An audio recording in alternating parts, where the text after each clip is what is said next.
पुरानी पेंशन की बहाली के मुद्दे पर आंदोलित सरकारी कर्मचारियों के राष्ट्रव्यापी प्रभाव को देखते हुए महागठबंधन ने पुरानी पेंशन की बहाली का वादा अपने चुनावी मैनिफेस्टो में करके सरकारी कर्मचारियों से वादा किया कि अगर सरकार बनेगी तो पहली कैबिनेट की बैठक में ही पुरानी पेंशन पर मुहर लग जाएगी, यानी कि पुरानी पेंशन की बहाली हो जाएगी। और जैसे ही महागठबंधन ने इस तरीके का ऐलान किया तो उसके बाद एनडीए में भूचाल सा आ गया। और भूचाल आए भी क्यों ना, क्योंकि सियासी समीकरण पूरी तरीके से ध्वस्त होता हुआ नजर आ रहा है। सूत्रों से मिली जानकारी के अनुसार मीडिया रिपोर्ट्स में भी आ रही छन जानकारी के मुताबिक इस बात का दावा साफ तौर पर किया जा रहा है कि जब से महागठबंधन ने पुरानी पेंशन की बहाली का वादा कर दिया है उसके बाद से एनडीए का वोट बैंक तेजी से खिसकता हुआ नजर आ रहा है। और इसी के नाते से एनडीए के घटक दलों में भी अब तकरार बढ़ती हुई नजर आ रही है, क्योंकि एनडीए के घटक दलों को सीटें भी कम मिली हैं और उसके बावजूद अगर इस तरीके से एंटी इनकम्बेंसी और तकरार भरा माहौल देखने को मिलेगा तो जाहिर सी बात है कि चुनावी जीत भी बेहद मुश्किल हो जाएगी। अब ऐसे में जिस तरीके का सियासी समीकरण महागठबंधन ने तैयार करते हुए सरकारी कर्मचारियों को साधा है,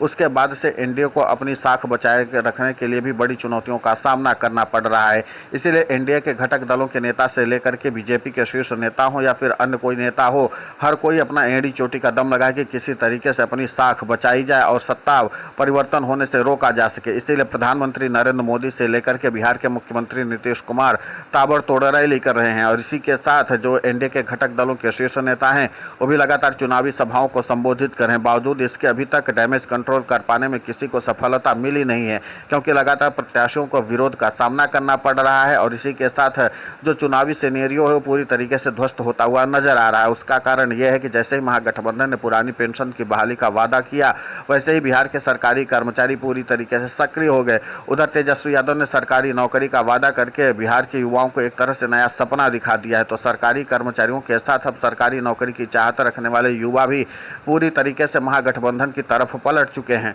महागठबंधन को लेकर के सरकारी नौकरी की तैयारी कर रहे युवा ये कहते हैं कि हर घर में नौकरी मिले या न मिले, लेकिन 10-20 लाख जो भी सरकारी नौकरी मिलेगी कम से कम हमारा भविष्य तो बन ही जाएगा। हम मानते हैं कि तेजस्वी यादव अगर भले ही अपने घोषणा में सफल नहीं होते हैं, लेकिन अगर 10-20 लाख भी सरकारी नौकरी दे देंगे तो हमारा तो भला हो ही जाएगा। तो इसी के नाते से बिहार के युवा से लेकर के सरकारी कर्मचारी अब एनडीए के खिलाफ मोर्चा खोल दिए हैं। और इसी के नाते से 40% वोटों का नुकसान पहले ही हफ्ते में देखने को मिल रहा है। अब हफ्ते भर से कम का समय बचा है पहले चरण की वोटिंग का, और अगर उसके पहले ही एनडीए के घटक दलों से लेकर के प्रधानमंत्री नरेंद्र मोदी और बीजेपी का शीर्ष नेतृत्व इस पूरे मामले पर डैमेज कंट्रोल नहीं कर पाता तो जाहिर सी बात है कि सियासी तौर पर भारी नुकसान न सिर्फ उठाना पड़ जाएगा बल्कि सत्ता वापसी का भी सपना पूरी तरीके से सपना ही बन करके रह जाएगा। क्योंकि जेडीयू से लेकर के बीजेपी तक के खिलाफ लगातार एंटी इनकम्बेंसी का माहौल साफ तौर पर देखने को मिल रहा है। और जिस तरीके से प्रधानमंत्री नरेंद्र मोदी ने चुनावी दांव खेला वो भी किसी तरीके से सफलता दिलाता हुआ नजर नहीं आ रहा है। खुद मुख्यमंत्री नीतीश कुमार ने महिलाओं को साधने के लिए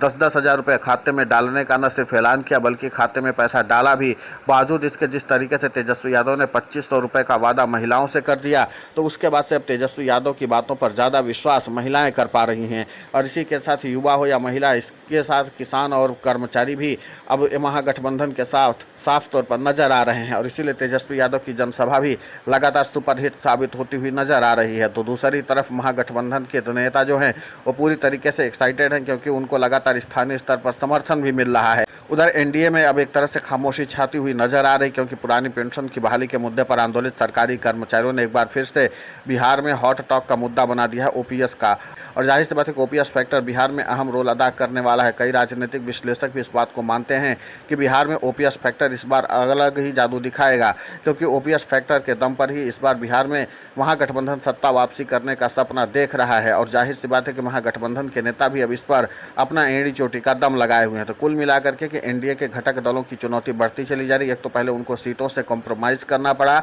दूसरी बात यह कि एनडीए के खिलाफ ही अब जबरदस्त तरीके से एंटी इनकम्बेंसी का माहौल देखने को मिल रहा है। तीसरा सबसे अहम फैक्टर यह कि प्रधानमंत्री नरेंद्र मोदी की तरफ से की गई घोषणाओं को लेकर के भी बिहार की जनता उस तरीके से रिस्पॉन्स नहीं कर पा रही है। यहाँ तक कि मुख्यमंत्री नीतीश कुमार की तरफ से सामाजिक सुरक्षा पेंशन का भी दांव खेला गया था, लेकिन वो भी पूरी तरीके से फ्लॉप साबित हुआ है, क्योंकि अभी तक मुख्यमंत्री नीतीश कुमार ने जो भी चुनावी वादे किए हैं वो पूरा करने में सफलता हासिल नहीं कर पाए हैं। इसलिए बिहार की जनता इस बार एनडीए की घोषणाओं पर ज़्यादा विश्वास दिखा नहीं पा रही है। और इसी के साथ एनडीए ने जो अपना मैनिफेस्टो जारी किया उस मैनिफेस्टो की भी चर्चा बिहार के जनता के बीच में है नहीं। क्योंकि उनके उम्मीदों से परे है ये एनडीए का मैनिफेस्टो, और इसीलिए पुराना समीकरण जो है वो स्थापित हो नहीं पा रहा है और नया समीकरण सेट भी नहीं हो पा रहा है। और इसीलिए प्रधानमंत्री नरेंद्र मोदी से लेकर के बीजेपी के शीर्ष नेता की टेंशन बढ़ी हुई है। अब माना यह जा रहा है कि बीजेपी की तरफ से लगातार ताबड़तोड़ चुनावी रैलियां की जाएंगी और इसके लिए जेपी नड्डा से लेकर के अमित शाह की जो चुनावी रैलियों की संख्या है उसको बढ़ाई जाएगी। अब खुद प्रधानमंत्री नरेंद्र मोदी 6 नवंबर से पहले तक जाहिर सी बात है कि 1 दर्जन तक चुनावी रैलियों को संबोधित करने की योजना बना रहे हैं,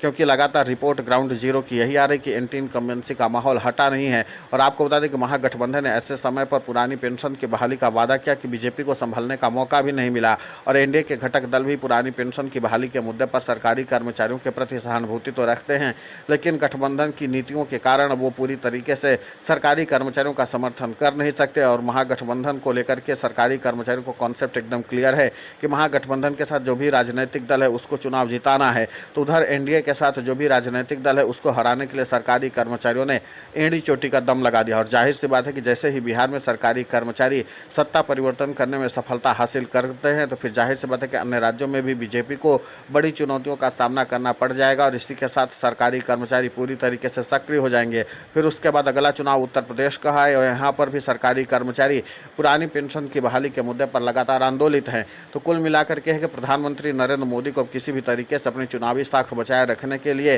प्रयास तो करने होंगे, और इसीलिए मुख्यमंत्री नीतीश कुमार हों या फिर प्रधानमंत्री नरेंद्र मोदी लगातार चुनावी रैलियों को संबोधित कर रहे हैं और सियासी माहौल भी बना रहे हैं। लेकिन न तो कोई बड़ी घोषणा प्रधानमंत्री नरेंद्र मोदी के पास है, और न ही इस बार बिहार के मुख्यमंत्री नीतीश कुमार के पास है कि जिसके दम पर वो इस बिहार की जनता को अपने तरफ लुभा पाएं। और इसीलिए लगातार एनडीए में तकरार बढ़ती चली जा रही है, और माना यही जा रहा है कि बहुत जल्द एनडीए में एक बार फिर से सत्ता परिवर्तन करने का जो संकल्प है वो पूरी तरीके से महागठबंधन को मिलने जा रहा है, क्योंकि एनडीए में तकरार मचना जाहिर सी बात है कि महागठबंधन के लिए जीत का प्रमुख कारण बन सकता है। अब देखना महत्वपूर्ण होगा कि जिस तरीके से प्रधानमंत्री नरेंद्र मोदी की चुनौती बढ़ी है और इसी के साथ एनडीए के घटक दलों की चुनौती बढ़ी है, और पुरानी पेंशन की बहाली के मुद्दे पर आंदोलित सरकारी कर्मचारियों ने पहले ही हफ्ते की शुरुआत में ही 40% वोटों को डैमेज कर दिया, तो आगे चल करके सरकारी कर्मचारी वोट स्ट्राइक से लेकर के वोट की चोट के जरिए कितना अहम रोल अदा कर सकते हैं, ये सब कुछ देखना महत्वपूर्ण होगा। तो सरकारी कर्मचारियों का फैक्टर बिहार में हॉट टॉक का न सिर्फ विषय बना हुआ है बल्कि सुपरहिट भी साबित हो रहा है, और ओपीएस फैक्टर इस बार बिहार में